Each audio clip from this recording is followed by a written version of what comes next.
They entered to find peace. They left behind only silence. Nestled in the Carpathian pines, where fog clings like a shroud, was a monastery abandoned not once, but twice. 13 nuns. No graves, no records.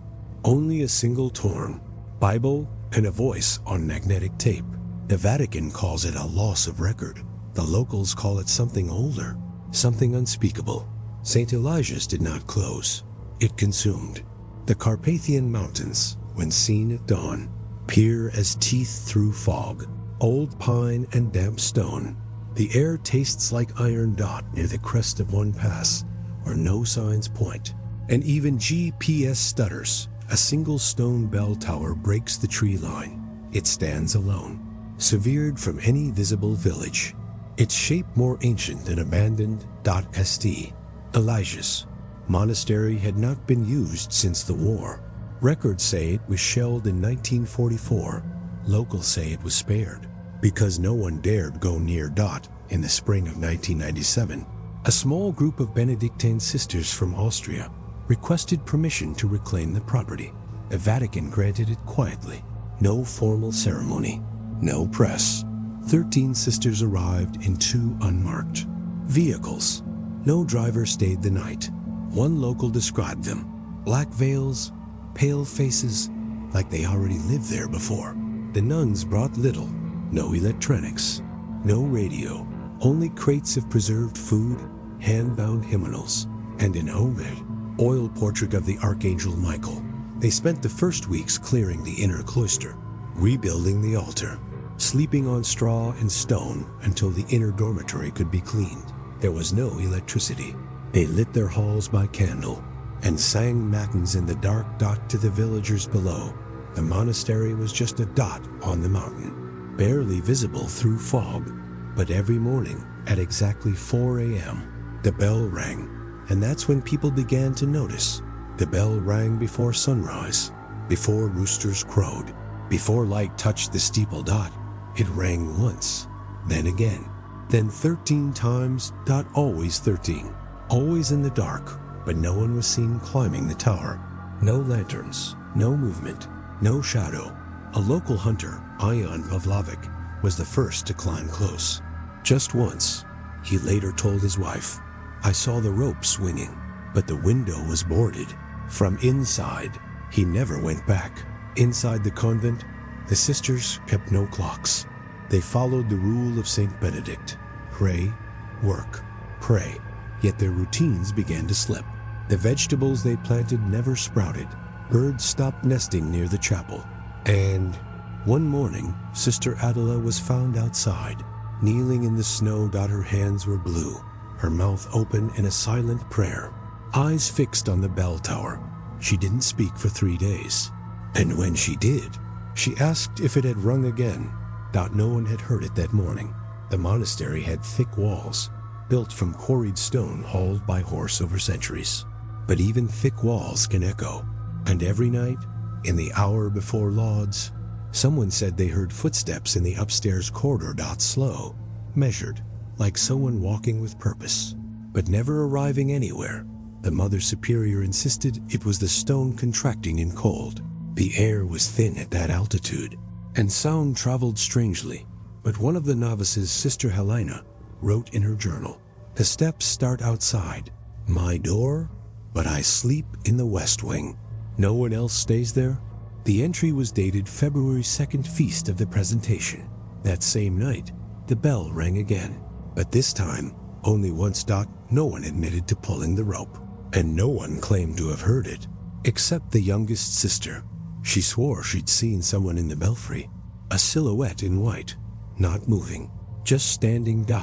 But when the others climbed the tower, the room was locked.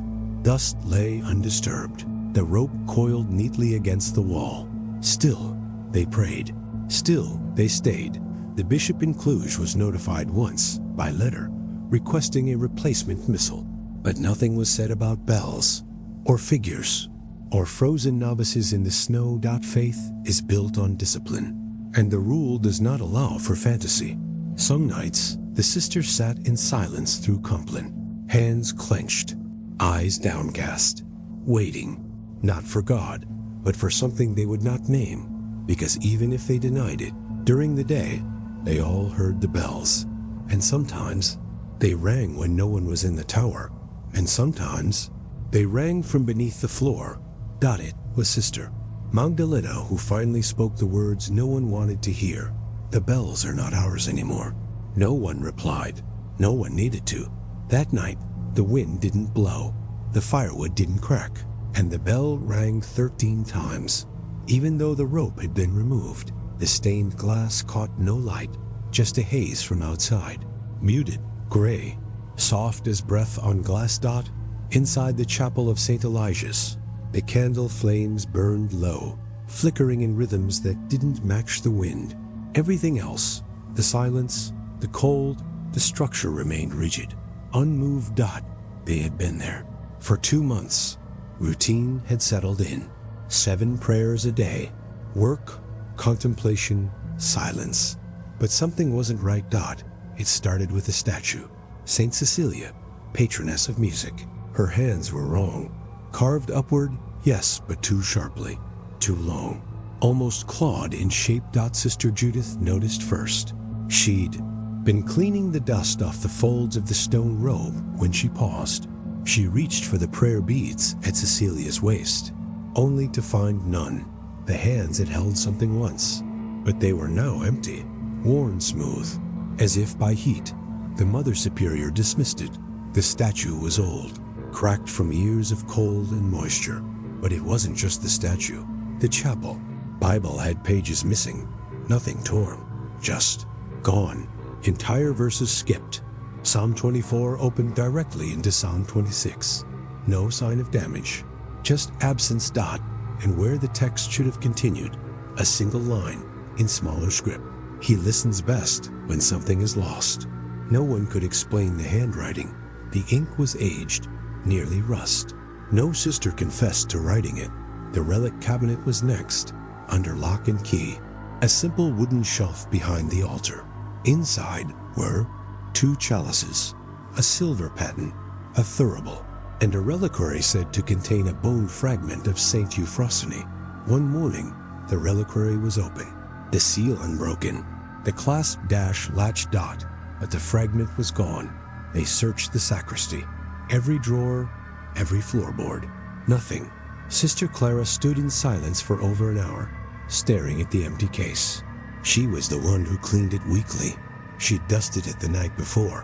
When asked if she'd opened it, she only said, "I wouldn't." Later, she added, "But I think something else might have." Still they prayed. The schedule remained intact. The bells rang, the incense burned, the hymns rose and fell. But during lauds, the air in the chapel began to feel off. Not cold, not heavy, just watching. The sisters did not speak of it, not aloud, but their eyes began to shift during prayer. Some turned slightly at the sound of the organ keys, even when no one was seated there. One morning, Sister Annalise stayed, kneeling long after the others had left. She hadn't moved. Her veil clung to her neck from sweat, despite the chill. When Sister Helena returned to fetch her, she found Annalise whispering, very softly, over and over, "That's not how it's sung." Helena asked what she meant. Annalise blinked, looked at her and said, "There's another voice in the Psalms." That night, at Compline, she refused to join in the singing. Her lips did not move. Her eyes were locked on the apse behind the altar. Where the icon of Christ Pantocrator had hung, it had changed. The face was the same, but the eyes looked away, tilted slightly, not downward toward the worshippers, but toward the bell tower, as if waiting. No one admitted to touching it. The icon was centuries old, fixed in place with handmade nails. And yet, Sister Miriam swore, "That is not the icon we brought with us." She remembered wrapping it herself back in Vienna. She remembered the eyes facing forward, always forward. The old texts in the library had also begun to shift. One book, bound in red leather, had appeared on the table near the scriptorium. None of the sisters claimed ownership. The title had no author. Only 3 words stamped in gold, Ad silentium loquitur, when silence speaks. Inside were blank pages, all but one, scrawled in the center of the book's spine. Do not fill the silence. Let it fill you. The Mother Superior took the book and locked it away. The next morning, it was back on the table, open to the middle. The same line repeated, written now in 12 different handwritings. Only one was recognizable, Sister Magdalena's. But she hadn't held a pen in 3 days. She'd been fasting, spending her hours in silent contemplation. That evening, during Vespers, the organ played a sustained low chord. 3 notes, unpracticed. Discordant dot, no one was at the bench. The sound stopped as quickly as it began. But the sisters did not finish the prayer. They stood. They walked out. Each in silence, no explanation. No discussion. The chapel remained lit by 2 candles, and a shadow near the apse that none of them turned to look at. That night, Sister Clara recorded in her journal, the silence is not empty. It's full, heavy, like something waiting its turn. She ended the entry with a phrase no one recognized, lapsus fidei, a fall from faith. The next morning, the chapel doors were open. The wind had blown out the candles, and the Christ icon had been turned upside down, but nothing was stolen. Nothing was broken, just changed, subtly, in ways only. The faithful could detect. The bells did not ring that morning, but the sisters woke anyway, each at exactly 4 a.m. each, having dreamt the same sound. A voice, low and clear, reading from the Psalms, but not in Latin, not in Greek. And not in any tongue they had ever prayed with. A voice they could still hear, even after they awoke, even after they covered their ears, even now. And none of them could remember the words, only the rhythm and the silence that followed. Stone breathes differently underground. The air thickens, not with moisture, but with something older, colder. Below the chapel of St. Elijah's, beyond the sacristy and down a spiral stairwell of carved basalt, lies the crypt. Once a burial space, later a wine cellar, then sealed, forgotten. The door is still there, set deep in the earth, behind 2 arches and a veil of cobwebs. Iron, bolted, blackened. By time. It is not a normal door. Its hinges are not on the inside. Its frame was not made to open inward, and someone long before the sisters came had welded it shut. From the outside, thick seams of metal run like scars across the threshold, and carved into the lintel are markings no one can translate. Not Latin, not Greek, not Slavic, more like pressed shapes. Geometric, repetitive, not letters, not language. Sister Agnes was the first to notice them. She found the crypt by accident, looking for a place to store unused altar cloths. The door was hidden behind a hanging tapestry of St. Benedict. The fabric sagged slightly, like it was trying to fall. Agnes moved it aside, and there it was. Dark iron, burnt edges, dust so fine it glittered. She brought a candle, watched the flame bend. Not flicker, not sway, bend toward the base of the door.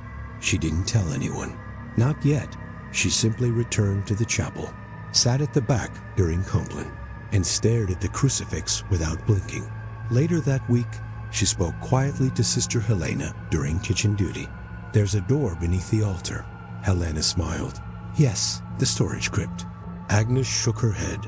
Not that one. The one behind. The wall. Helena didn't understand. No one did. Until Agnes brought it up during spiritual conference. In front of the Mother Superior. She described the welded frame, the symbols, the temperature. And then she said it.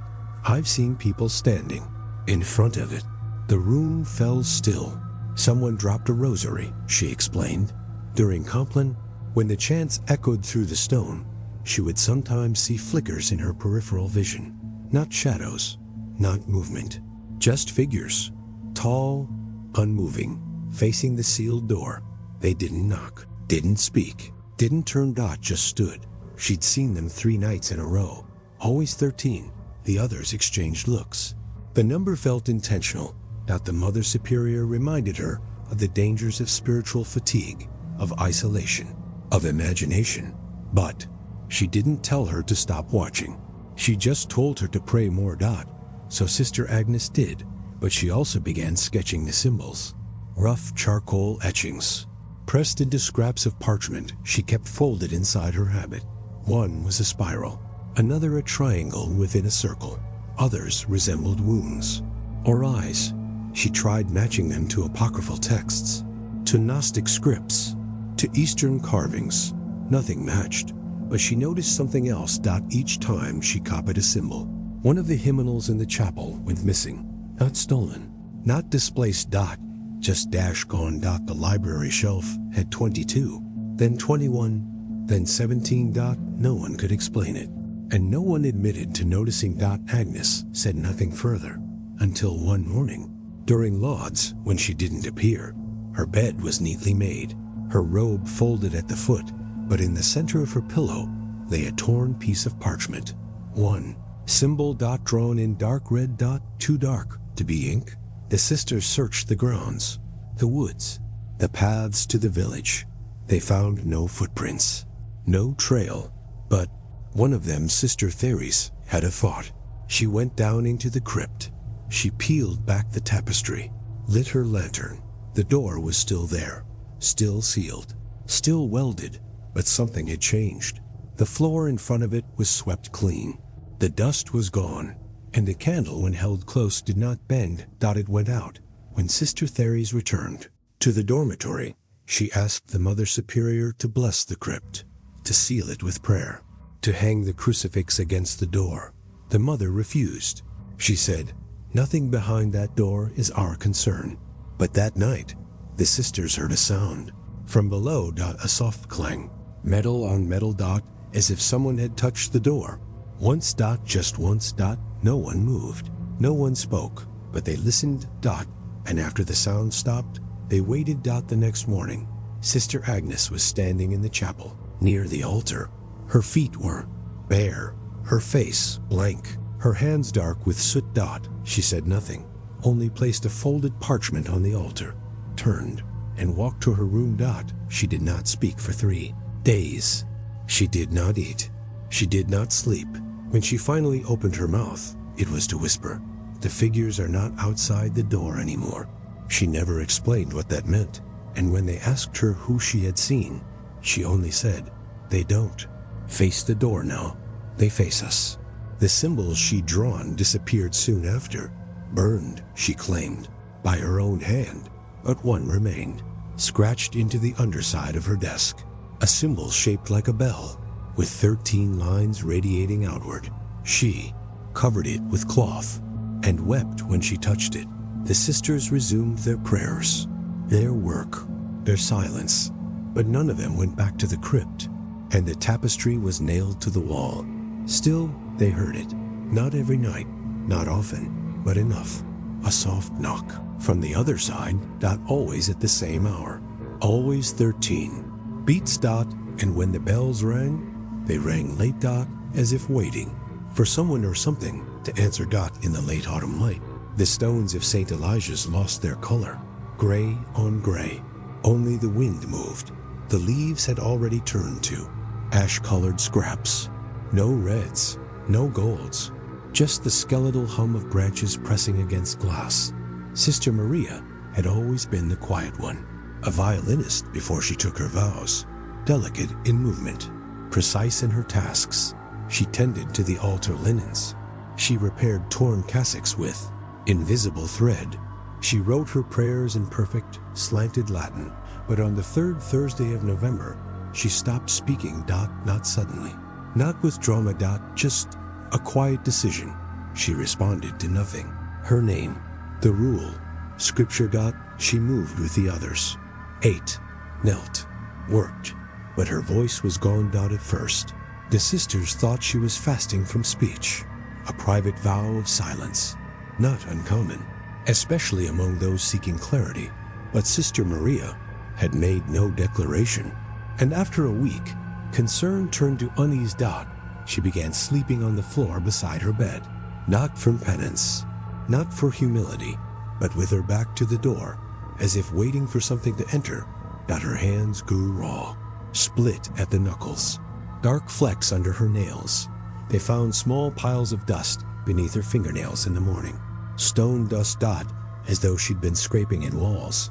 But no marks were found, no scratches, no crumbling mortar, only the dust. On the 9th day of silence, Sister Helena searched her room, not out of suspicion, but out of fear. She found it tucked beneath the mattress, a leather-bound diary, pages warped by heat, corners scorched dot as if the book had tried to burn, but changed its mind.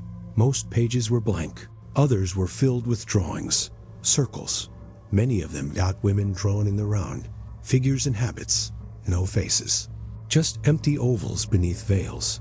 On one page, 13 figures stood around a dark void. Inside the void, scratches, deep ones, pressed, hard enough to scar the paper beneath.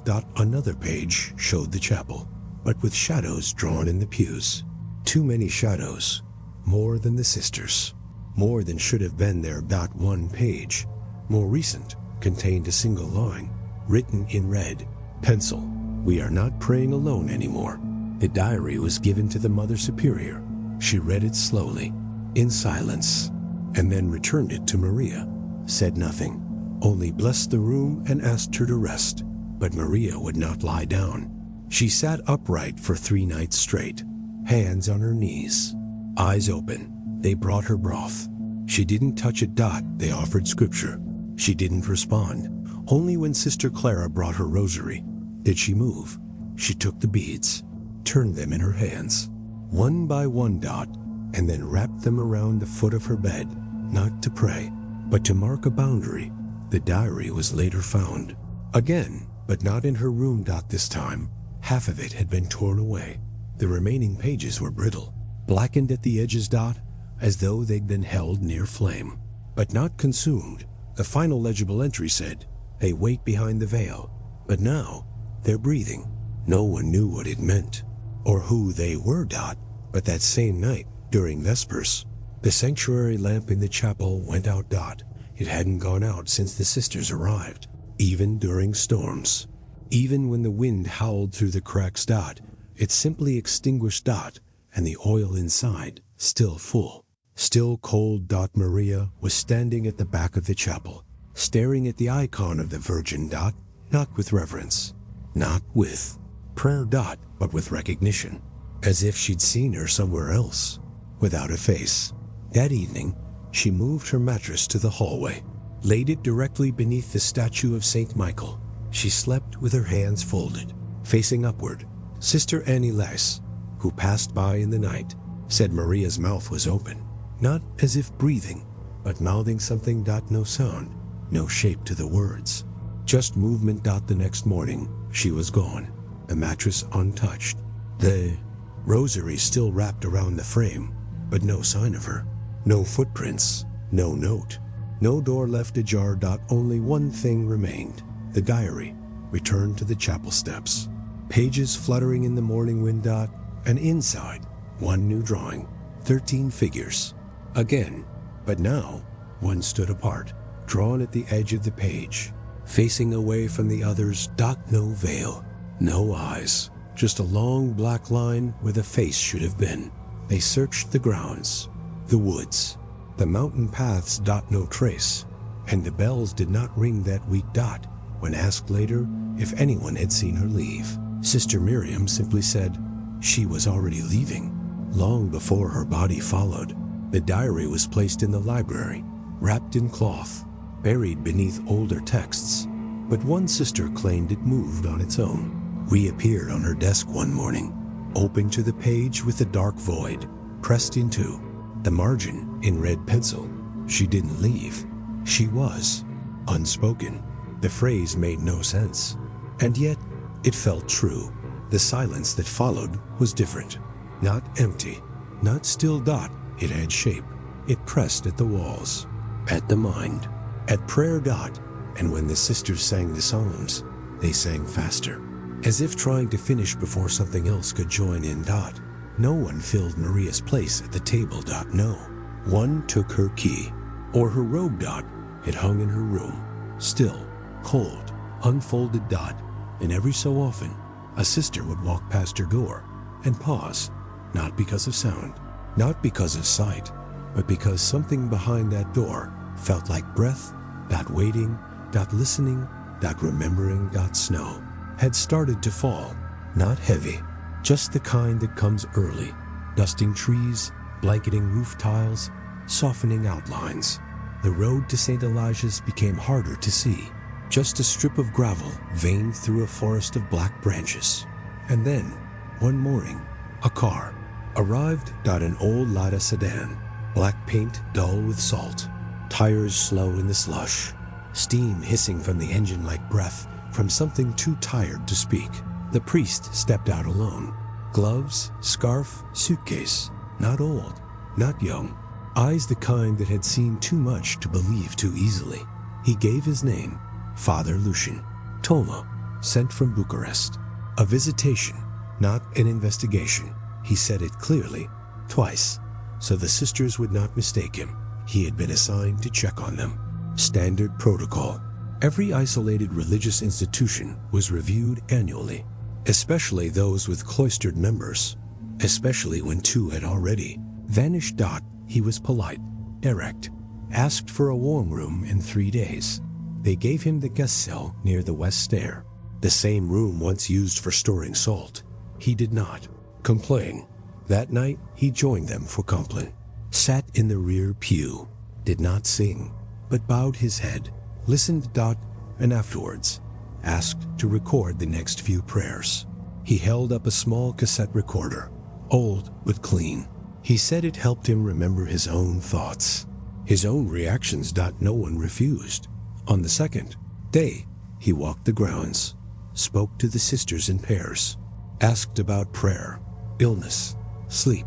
He never pushed, but he always paused right before asking if anyone had heard things at night. Most said no.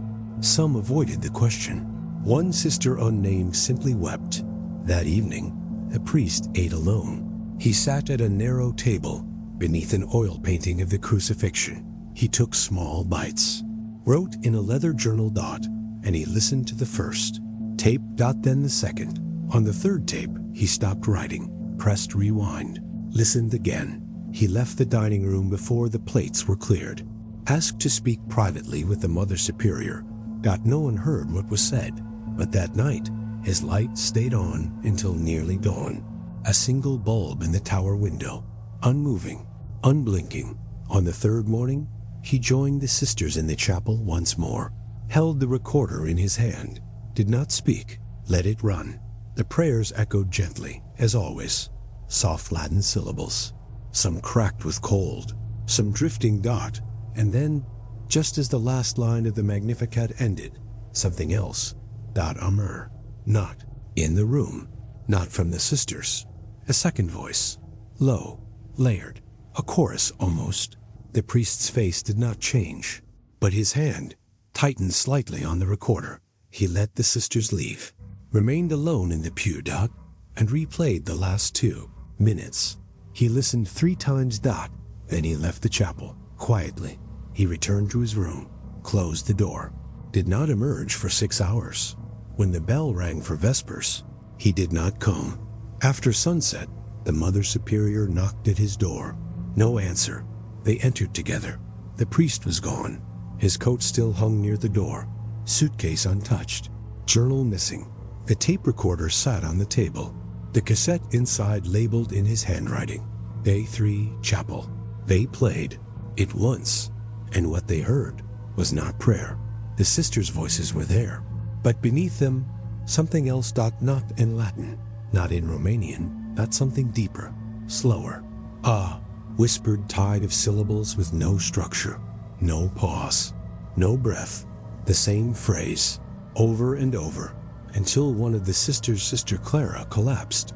She claimed she recognized the voice, not the words. The voice.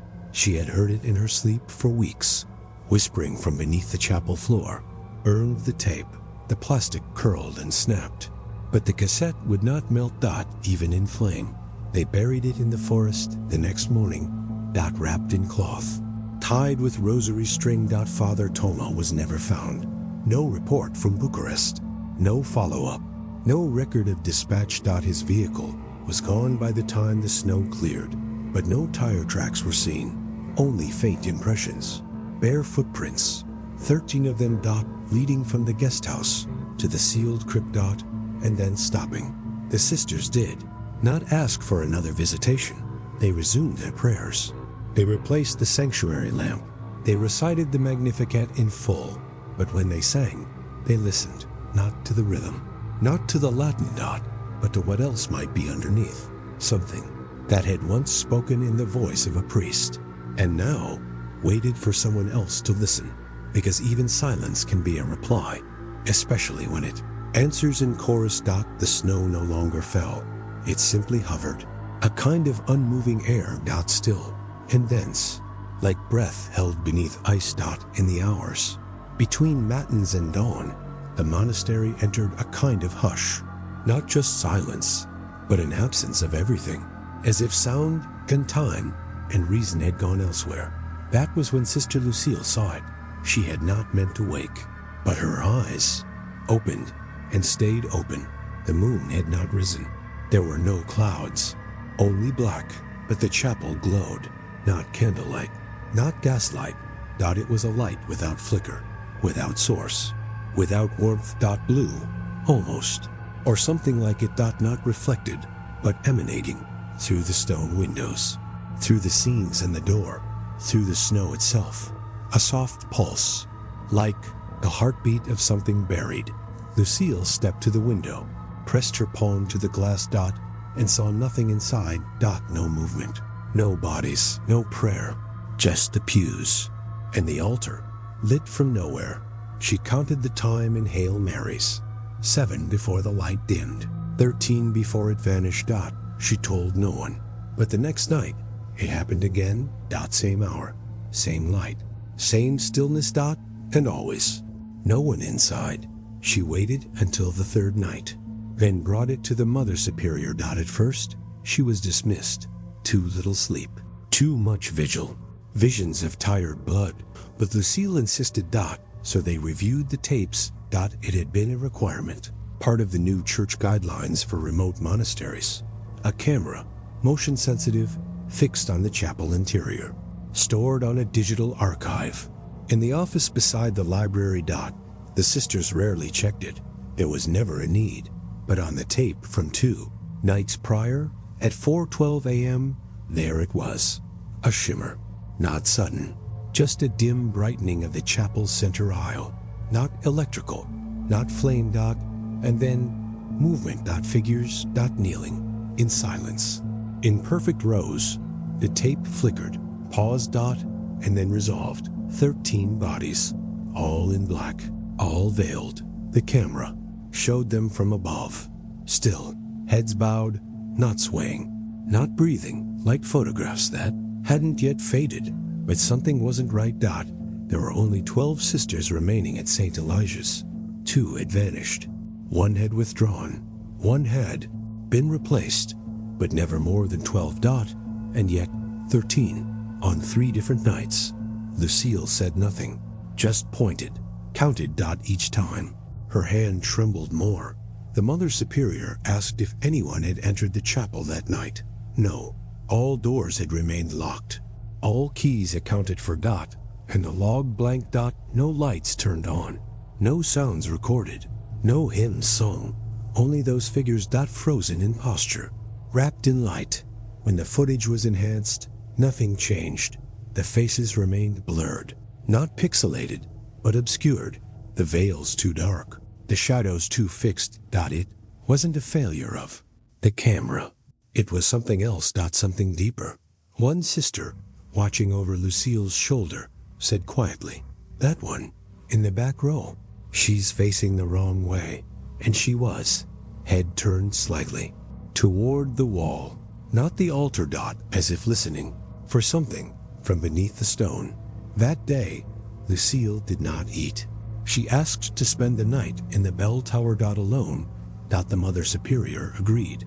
That evening, just before midnight, Lucille took a chair, a blanket, and a candle, and ascended the spiral steps. The bell rope hung slack, unrung, she sat by the narrow slit of glass and waited. The candle burned low dot, and at 4:11 a.m., the light returned. But this time, brighter dot, she leaned forward, peered down, and saw the door of the chapel was open. She had not heard it. No hinges, no creak dot, just open. The light spilled into the snow dot, and then movement dot figures again, kneeling, filling the pews. But this time, something else dot. One figure stood dot at the back, near the font, taller than the others, veil longer, hands uncovered. Lucille could see the fingers, too long, pale as wax. Motionless dot, she blinked, rubbed her eyes, looked again. A figure had turned, not toward the altar, but toward her, the tower dot, as if it knew dot, as if it had been waiting. Lucille dropped the candle. The wax spilled, but the flame did not go out. She fled the tower, ran down the steps, fell once, bruised her ankle, but did not stop dot. She found the Mother Superior in the hallway, gripping her rosary so tight the beads had left marks. Neither spoke dot. They simply walked to the chapel. Together dot. The door close dot. The light gone. Inside nothing dot. No footprints, no heat, no scent of wax dot. Just the faint smell of stone. The next morning, the security tape was reviewed. There it was, 13 again dot. Same positions, same stillness dot, except now one figure stood dot in white. Not habit, not robe, but something older, unstitched, flowing dot. No face, just the faint outline of what once had been one. The figure turned toward the tower, toward the lens, and as it moved, the other 12 knelt lower dot, as if bowing to something not divine. The tape was stored, locked, buried beneath cloth and ash. Lucille did not speak for a day, then said one thing. She was never gone. She was just waiting to be seen. The chapel remained locked after dark. No prayers past midnight, no lights. But some nights, when the wind paused, a faint glow still passed through the chapel windows dot. And once, when Sister Helena walked past at 4:12 a.m., she counted 13 reflections, but only heard 12. Heartbeats, word count, 1,260. The snow had hardened, turned to glass in the shadows. The trees no longer moved. Even the wind had gone still dot at St. Elijah's. The chapel doors remained locked after sunset. The sanctuary lamp stayed unlit, and the sisters walked more slowly than before. Their prayers were shorter, their eyes kept downward, and their voices no longer rose above a whisper. They sang, yes, but no longer in harmony. Something had shifted, something quiet and heavy dot. It was Rome that noticed first dot, not by instinct, not by spirit, but through paperwork. The annual letters were late. The visitor's report had never arrived. 2 nuns unaccounted for, and one Father Lucian Toma, simply gone dot. No answer from the convent phone, no reply to email dot. So Rome sent a letter, printed, formal, stamped with the red seal of oversight dot. It arrived in early December, signed by Cardinal Minku himself. Calm in tone, but clear in purpose. A request for clarity, a call for accountability dot. It was placed on the Mother Superior's desk by Sister Clara. She did not read it dot. Not right away. She walked it upstairs, into the library, into the restricted room where only she held the key, and stayed there for hours. When she emerged, her face was pale, but her voice calm dot. She asked for parchment, ink, silence.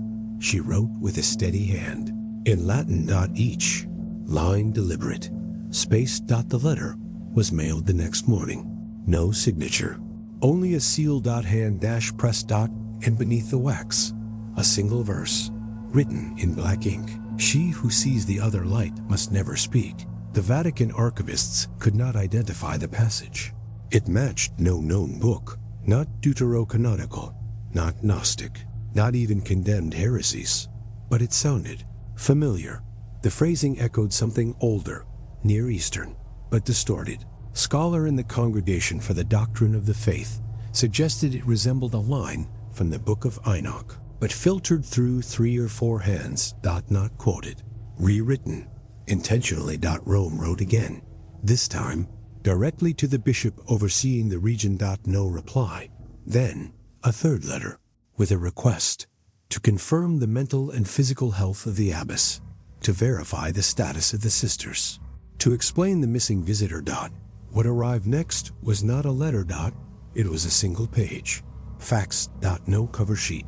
No origin number. Typed. In Latin. Inexact. As if translated and retranslated through something not human. The message read, "Those who do not turn their faces from the second radiance will fall inward. Do not call us. Do not ask again. She has spoken." Below it, a footnote. In smaller type. The discipline of silence is not a punishment. It is a gift. There are things worse than exile. There are echoes that are not ours. Rome paused, delayed. And then chose silence, not out of fear, but uncertainty, because the voice on the page did not sound like clergy, or laity. Or man. It sounded learned, but in the way a shadow learns shape from what it touches, and then mimics it incorrectly. Had St.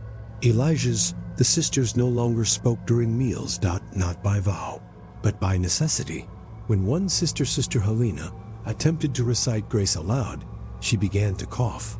Her voice trembled. Her eyes widened. She clutched at her throat. No sound emerged. Just a low whistling, like air squeezed through something no longer made of flesh. She collapsed forward, and when lifted, her lips were bloodless. That evening, the Mother Superior posted a notice in the REFECTORY. 7 words. The tongue betrays what the eyes forget. No one asked her what it meant. They already knew. The others avoided the chapel entirely now, except Lucille. She returned once to stand in the nave, alone. She did not speak, but when she came out, she wept, and her tears were the color of candle ash. One night, Sister Clara tried to burn a copy of the letter from Rome. The flames rose, but the paper did not blacken. It curled, but the ink deepened. As if heat fed the words. She placed it under her mattress, but by morning, it was gone. In its place, a different page. Handwritten. Ancient script. Unfamiliar syntax. One line translated by Lucille before she stopped reading. 2. Speak what should remain thought is to feed the wrong mouths. They stopped writing letters after that. And Rome stopped asking, but the record remained. Archived, filed, unread, in a cabinet that no one in the Curia now opens. Not since one secretary reported hearing a whisper each time. The drawer slid free. Always the same phrase. Soft, female, and wrong. She saw it first, and she will see last. At St. Elijah's, the Mother Superior now wore white. Not permitted. Not standard. But no one corrected her, because when she walked, no sound followed. And the dust never touched her feet. She began Mass alone. No bell, no call. Just silence, and the soft click of 13 chairs shifting in unison. Even though only 12 sisters remained, the 13th never moved, but her place was always set, and the air around her seat remained warm. Word count, 1,260. The frost never melted now. It grew inside the walls, along stone joints, under the floorboards. It made the convent feel buried. Not beneath snow, but beneath something colder, and much older. The sisters had stopped lighting fires. The smoke carried too far. It drew things to the windows. The ones no longer boarded. By midwinter, the bells no longer rang. They were not broken, but no one dared to climb the tower. Not since Sister Evelyne. She had always been quiet, earnest, the youngest among them. She had asked, softly, to ring the noon bell. The Mother Superior had nodded. The rope had grown stiff, the wheel frozen. Eveline climbed instead, step by step, up the spiraling stone, wrapped in wool, rosary in hand. It was 11:58, M. At 12 o'clock, no sound. At 12:04, a thud. At 12:06, Sister Clara entered the courtyard and screamed. The others came, slowly, barefoot. Eveline hung, in stillness, veil torn, neck snapped, not from the rope, but from the fall. There was no noose, only the bell rope, tied once around her waist, and once more, around nothing at all. The sisters lowered her. They did not speak, not because they were told not to, but because they had no words left. The bell did not ring. Later that night, a sound, not a cry, not a hymn. Footsteps. Soft, urgent, wet. A trail of red began in the refectory. Thin lines, like dragged fingertips, painted across stone. In the torn corner of a page, Latin, a passage from Tibet. The trail turned through the dormitory, then through the cloister walk, and out into the snow. Bare footprints, smeared. And another page, this time soaked. The ink unreadable. Sister Margit was missing. She had once studied scripture in Krakow, had translated the Book of Tobit by hand, line by line. She said it made her feel closer to something unbroken. But now the pages were scattered like leaves. As if the book had torn itself from her hands. The sisters followed the trail, only to the tree line. Beyond that, nothing, only cold. And quiet. They did not search. Again, 3 days passed. On the fourth, a hunter found her, 10 kilometers northeast. She was curled in the hollow of a fallen spruce, eyes open, lips moving, but no sound. He approached carefully, noticing the blood beneath her feet had already frozen into the earth, but too quiet. The snow by the steps had not been cleared, yet there were no drifts, as though the wind had gone around them. Refused to disturb what had settled there, he stepped into the main hall and stopped. The air was warm, not humid, not stale, but warm, as if someone had only just left. The radiator in the refectory still ticked. The smell of broth hung faintly in the air, and on the table, a bowl, full, steam curling up in slow spirals. Untouched. He called out. Once no answer. He passed the dormitory. Beds made, slippers aligned. One window cracked open, but not broken. The silence pressed in. It did not feel like absence. It felt like something listening. He found the library. Every book was shelved, even the restricted ones, though some appeared newer, not in age, but in arrangement, as if reshelved by someone who did not read. He opened one, no title, just lines, vertical, crossed, repetitive, not drawn, carved into the parchment. He left it there, closed the door. The chapel was last. He hesitated, then opened the door. The candles were still burning, not all, but some melted to the midpoint.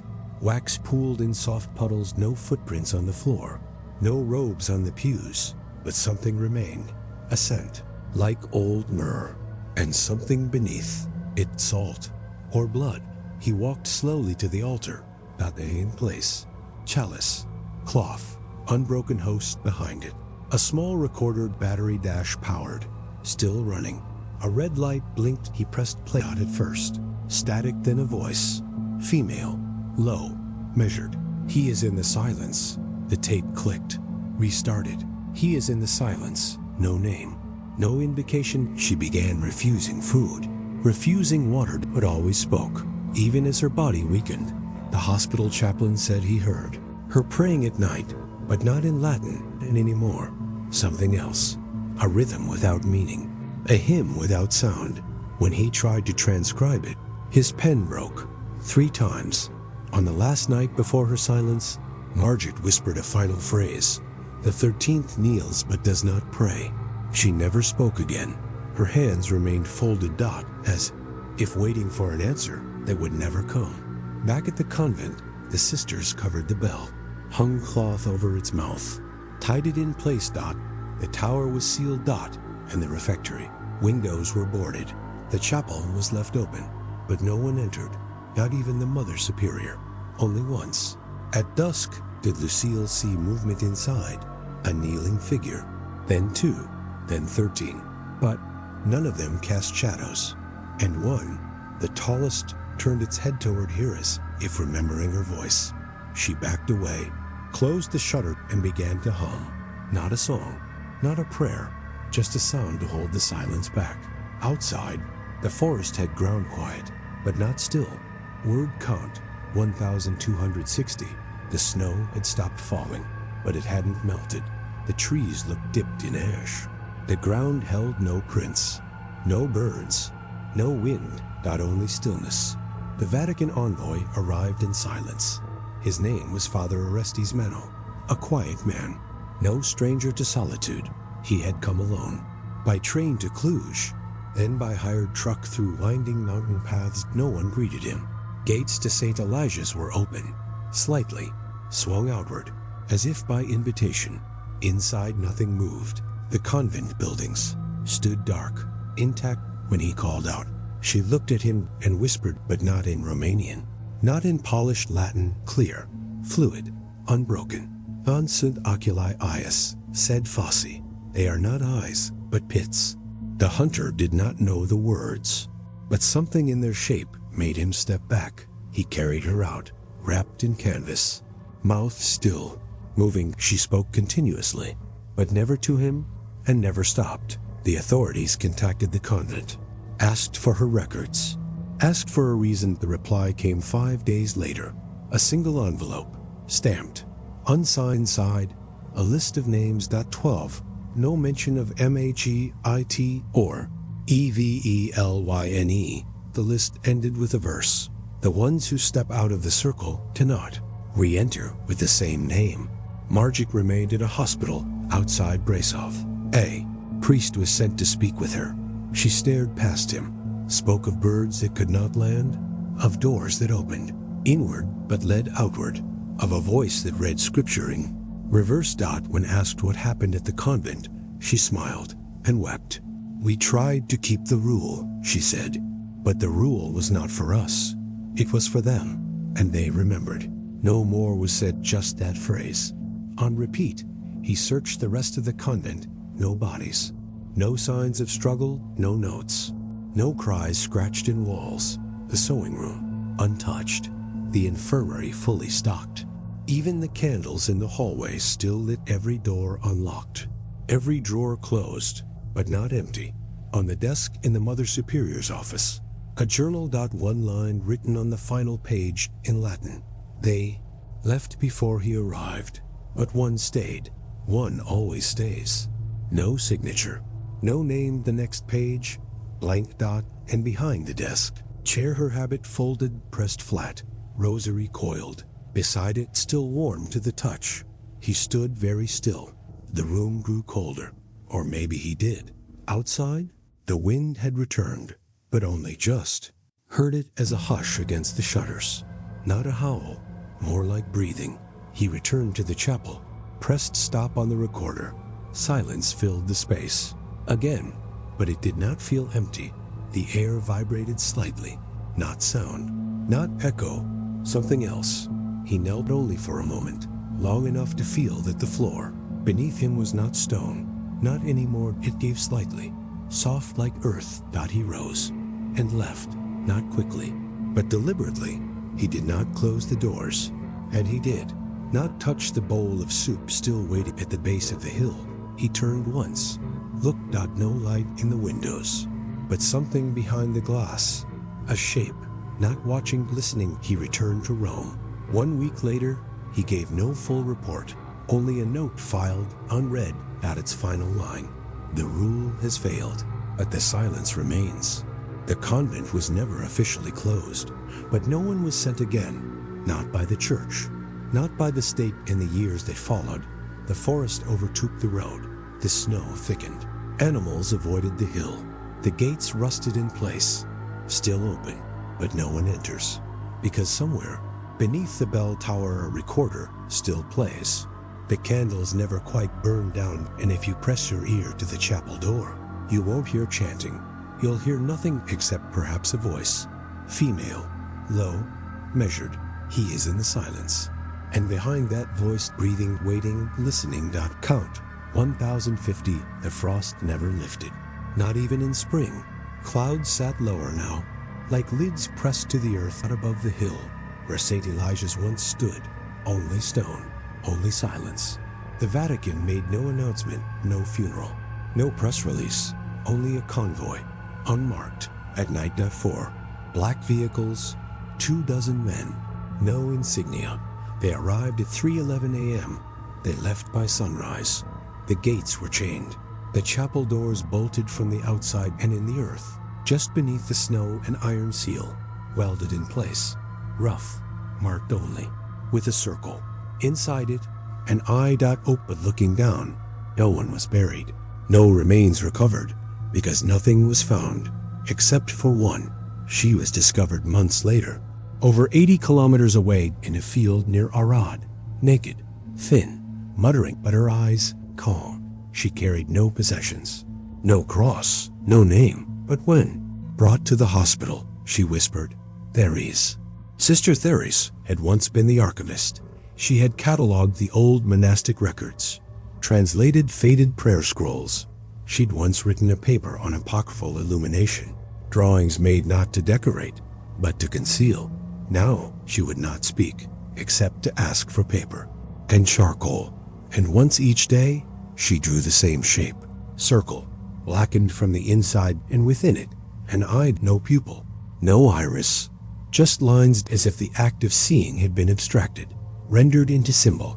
She filled entire notebooks, over and over, until the nurses began removing pens from her room. Still, she scratched with her fingernails, onto the wall, onto her skin. She made no demands, no complaints, just repetition. They assigned her to psychiatric care, a cloistered ward in Cebu. A priest was sent to question her. He approached slowly. She did not turn, only whispered, "We saw what comes after worship." When he asked what that meant, she looked past him and said nothing. But the room grew colder. The candles on the altar in the hallway, 3 of them went out. No breeze, no movement. Just darkened flame. The tapes of her evaluation were archived, but never transcribed. One transcriber attempted it, briefly, but stopped. He claimed the audio file contained a second voice. Low, not hers, but always speaking, just after her. As if echoing, but differently, twisting the meaning by delay. He quit. The tapes were boxed. Stored in the lowest level of the Vatican Apostolic Archive. No request for review has been approved since. Sister Therese remained at the facility for 11 more weeks. Then one morning, she was gone. No alarm, no broken lock, the window still sealed, but the bed empty, sheets folded. And in the corner of the wall, drawn faintly in blood, an eye, but not inside a sun. Inside, a mouth. Open. Screaming. The Vatican issued no investigation, only one line in the internal log. Subject no longer required observation. The site at St. Elijah's remains sealed. Snow has buried the paths. The gate rusted shut, but some claim to hear things. Pilgrims, hikers, locals. They say the forest sounds different. Not quiet, but not alive, like something waiting to be called. Again, some say they saw figures in the chapel windows. Not moving, just kneeling. Others hear bells, even though the bell rope was removed and the tower no longer stands. But the sound comes anyway. 12 tolls, and one longer. Off beat. Like a 13th that never belonged. Some say the earth there feels soft, even in winter. And beneath it, if you listen, a whisper. Not words. Not prayer, just the rhythm of something still. Awake. Still waiting, still listening. Amen. But not in unison, not in peace, not like before. Dissonant amen, the kind that should not echo. Faith protects, but only when faith remains pure. What came to St. Elijah's was older than Christ, older than language. The nuns didn't abandon their God. They met something that offered them a louder silence. The Vatican never reopened the case. But just 20 kilometers north, a Hermitage hears the same bells. Next time, we'll examine the ritual that was never meant to be spoken aloud, the Psalms of the Hollowed Tongue.